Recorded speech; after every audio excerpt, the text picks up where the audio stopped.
Walk away from the 97%. Don't use their vocabulary, excuses, or method of drift and neglect. Won't even walk around the block for their health. Won't even eat an apple a day. Won't even take the time to refine their philosophy for a better life.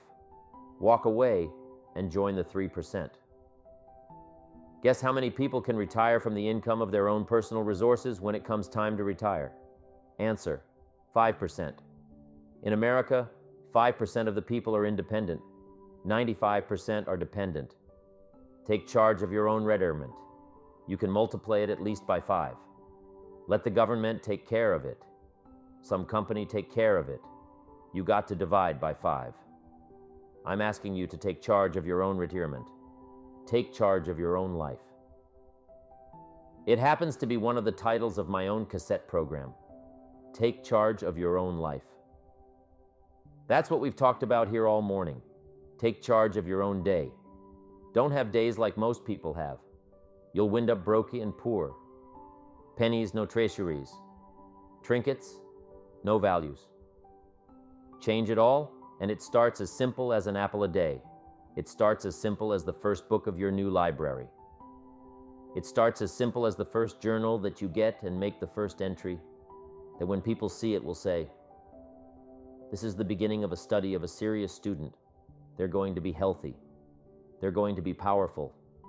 They're going to be rich. They're going to have it all. Look, they've committed themselves to a whole new journey. I'm asking you to do that." But what's easy to do is what's easy not to do. Walk away from the 90%. Walk away from the 97%. Walk away from the 95%. Don't go where they go. Don't do what they do. Don't talk like they talk. Develop your own whole new language. I'm asking you not to hope they're going to fix this out here next year so that you'll be healthier. I'm asking you to pick up some new disciplines so that you will be healthier. Drive yourself to do it book by book, entry by entry. It's all available for you. Success is something you attract by the person you become. Success is not something you pursue, chase, run after. Success is something you develop, something you become. You attract success. Success is a numbers game. I'm asking you to be mature enough to start checking your own numbers. How many books have you read in the last 90 days? Transform your life.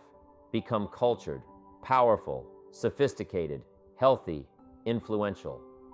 All the rest of the stuff you want. How many books? How many classes? How committed are you to taking what's available and turning it into equities? Unprecedented, since we live in a country that there's been no such country in the last 6,500 years.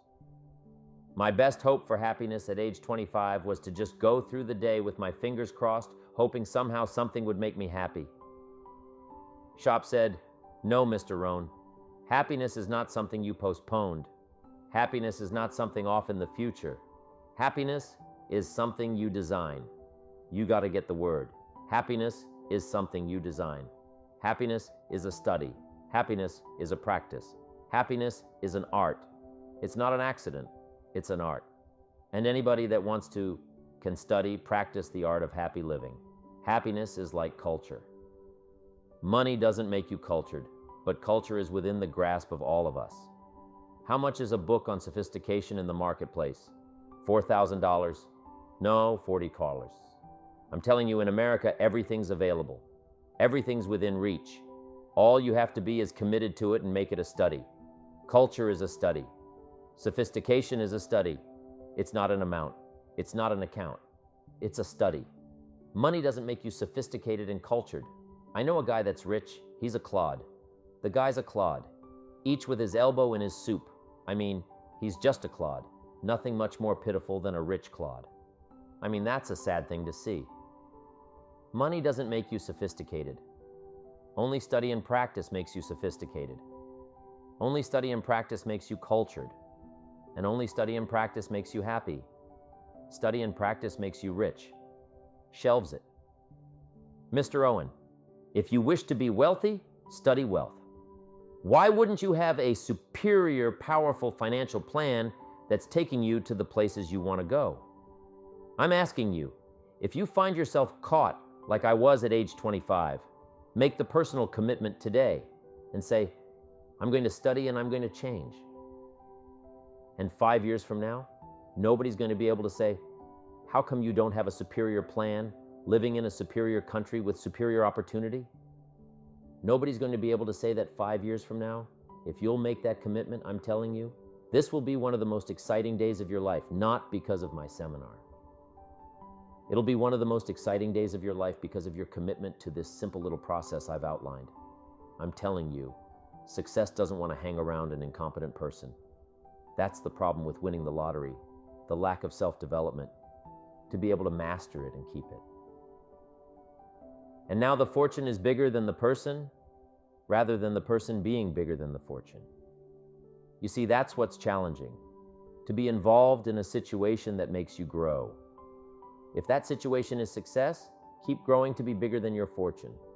If that situation is failure, keep growing until you're bigger than the problem. Keep growing, keep becoming, keep doing it until success is something you attract by the person you become. Once I understood that, I changed my whole method of operation. Success is something you attract by the person you become. Success is not something you pursue. What you pursue usually eludes you like a butterfly. Something you go after that, you can't catch.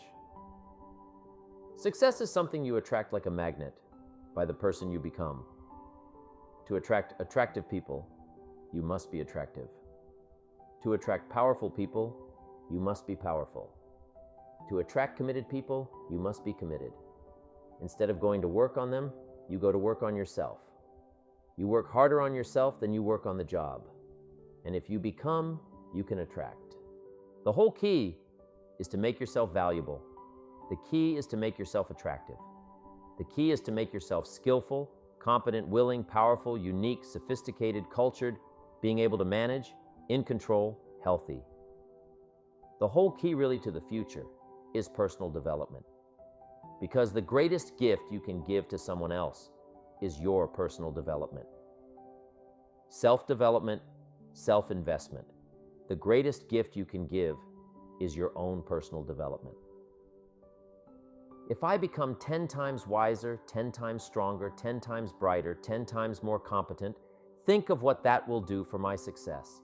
If I grow, think of what that will do for my future. Self-development earns success. Self-investment earns respect.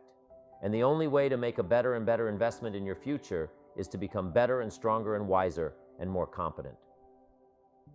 And the more attractive you become, the more attractive you are. And the more attractive you are, the more you attract success. Self-development. Self-investment attracts success. That's powerful. Now, there are two qualities that can increase your chances of success. Two very important qualities. Number one, patience. Number two, persistence. Let's talk about patience for a moment. Patience is what? Learning to handle the passing of time. Now, once you've had an appetite for success and you start going for it now, you've got to learn to handle the passing of time.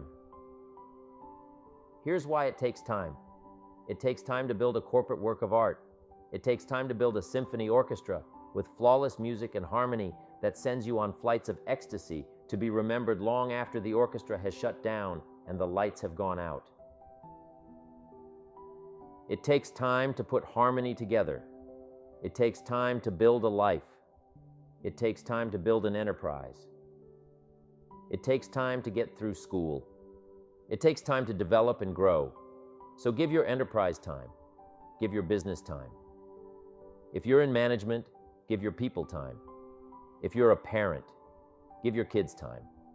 Don't be too short, too quick. Give them time now, not forever, but time. It takes time. Here's the ultimate challenge. You've got to have patience with yourself. It takes time to make changes in habit and discipline. It takes time to correct old errors in judgment and to finally give up old blame and pick up new responsibility. I'm telling you, it took me some time. I used to blame the government and blame taxes and blame the company and blame the marketplace. It took me a long time to give that up. That was a pretty comfortable list to explain my empty bank account, pennies in my pocket, nothing in the bank, not doing well, embarrassed by my situation. It took time to give that up and only blame myself. That took a while. So have patience with yourself. Number 1 and number 2. While you're dealing with the passing of time, number 2 is to keep doing it. Be persistent. Be tenacious. Keep doing it until, as long as you are patient and persistent. It's hard to elude success as long as you maintain patience and persistence. Tenacity. There's only one person, just one person, that will draw the line between success and failure. One person. And that person is you. So be patient, be persistent. You need both patience and persistence together. And here's why. Lack of patience is probably the worst enemy of ambition. While your ambition keeps growing, keeps moving, keeps looking for new ways to succeed, impatience tends to grow frustrated. Impatience won't allow for persistence. Impatience wants to give up.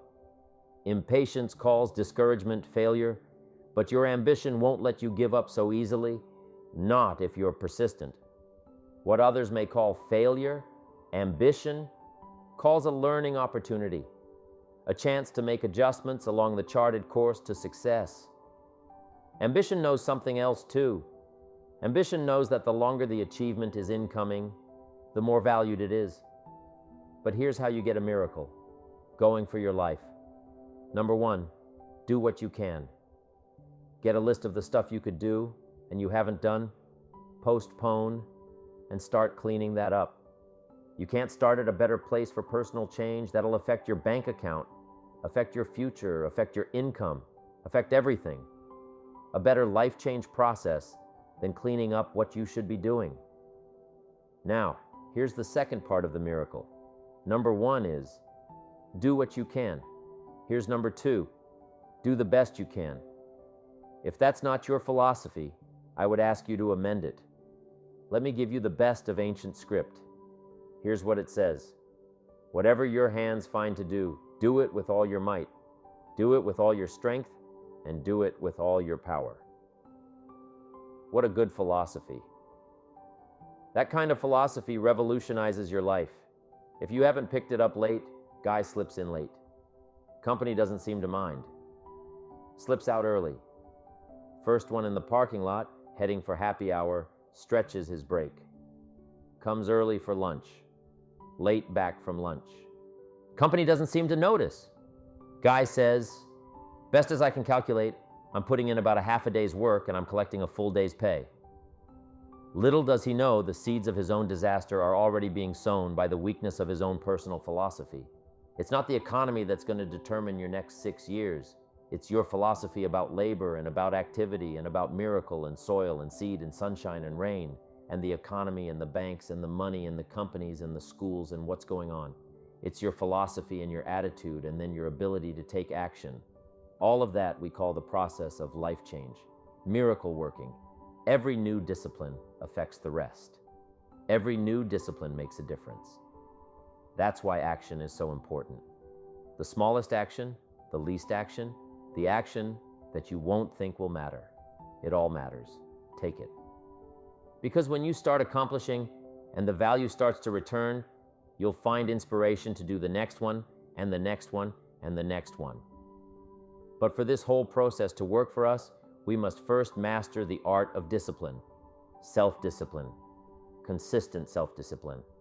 It doesn't really matter how smart you are or how much you know if you don't use it. It doesn't really matter that you graduated magna cum laude if you're stuck in a low-paying job. It doesn't really matter if you attended every seminar that comes to town if you don't apply what you've learned. Better than knowledge is applied knowledge. And once we've applied our knowledge, we must study the results of that process. Apply our knowledge, study the results, refine our approach. Finally, by trying and observing and refining and trying again, our knowledge will inevitably produce worthy results, admirable results. And with the joy and results of our efforts, we continue to apply, to learn, to observe, to fuel our ambition. With the positive reinforcement of continued progress, pretty soon, we'll find that we're swept into a spiral of achievement, a vertical rise to success. Set up a discipline. When the emotions are high and the idea is strong and clear and powerful, that's the time to set up the discipline. Somebody talks about good health and you're stirred, right? I need to get a book on nutrition. Get the book before the idea passes. And before the emotion gets cold, go for the book. Start the library, start the process. Fall on the floor, do some push-ups. Action. Gotta take action. Otherwise, the wisdom is wasted. Otherwise, the emotion soon passes unless you put it into disciplined activity. Capturing disciplines is called how to capture the emotion and how to capture the wisdom and translate it into equity disciplines. You start walking around the block, it'll inspire you to get an apple. Get an apple. It'll inspire you to get a book. Get a book. It'll inspire you to get a journal. Get a journal. It'll inspire you to grow, develop some skills. All disciplines affect each other. Every lack affects the rest. Every new affects the rest. The key is to diminish the lack and set up the new. And you've started a whole new life process. Also, one more thought on discipline. Here's the greatest value of discipline. Self-worth, self-esteem. People are teaching self-esteem these days, but they don't connect it to disciplines. The least lack of discipline, and it starts to erode our psyche. One of the greatest temptations is to just ease up a little bit, right? The slightest lack of doing your best starts to erode the psyche. Instead of doing your best, doing just a little less than your best. Sure enough, you say, well, it's just going to affect my sales. No, it's going to affect your consciousness. It's going to affect your philosophy. Now, you've begun in the slightest way to affect your own philosophy. Here's the problem with the least neglect. Neglect starts as an infection, and if you don't take care of it, it becomes a disease. And one neglect leads to another. And the worst of all, when neglect starts, it diminishes our self-worth, our self-confidence, our self-value. You say, well, how can I get back my self-respect? I'm telling you, you don't have to go to 29 classes. All you have to do is start the smallest discipline that now corresponds to your philosophy. Like I should, and I could, and I will. No longer will I let neglect stack up on me so that I will have the sorry scenario 6 years from now giving some excuse instead of celebrating my progress. That's the key to discipline. Okay, let's get kids involved in the least of disciplines. One more, and then one more, and then another one, and then another one, and then some more. And the first thing you know, you're starting to weave the tapestry of a disciplined life into which you can pour more wisdom and more attitude and more strong feeling, more faith and more courage. Now you've got something, a vessel in which to put it. And now the equity starts to flow. And the early return. I'm telling you, if you'll start this process, the early return will have you so excited you'll commit yourself to this strategy for the rest of your life. You'll never go back to the old ways. Join a new crowd, join a new group. The disciplines to do it, take action. Now here's the other side of discipline. If there's considerable time that passes between the moment of awareness and the time of our implementation, then that is called procrastination. Procrastination. Doing it tomorrow instead of today. Procrastination, an almost exact opposite of discipline. The voice within us says, get it done. Discipline then says, do it now. Do it to the best of your ability. Today, tomorrow, and always, until finally, the worthy deed becomes instinctive. Procrastination says, later, tomorrow, whenever I get a chance. Procrastination also says, do what is necessary to get by or to impress others. Do what you can, but not what you must. In every circumstance we face, we are constantly presented with these two choices. Do it now or do it. Discipline and procrastination.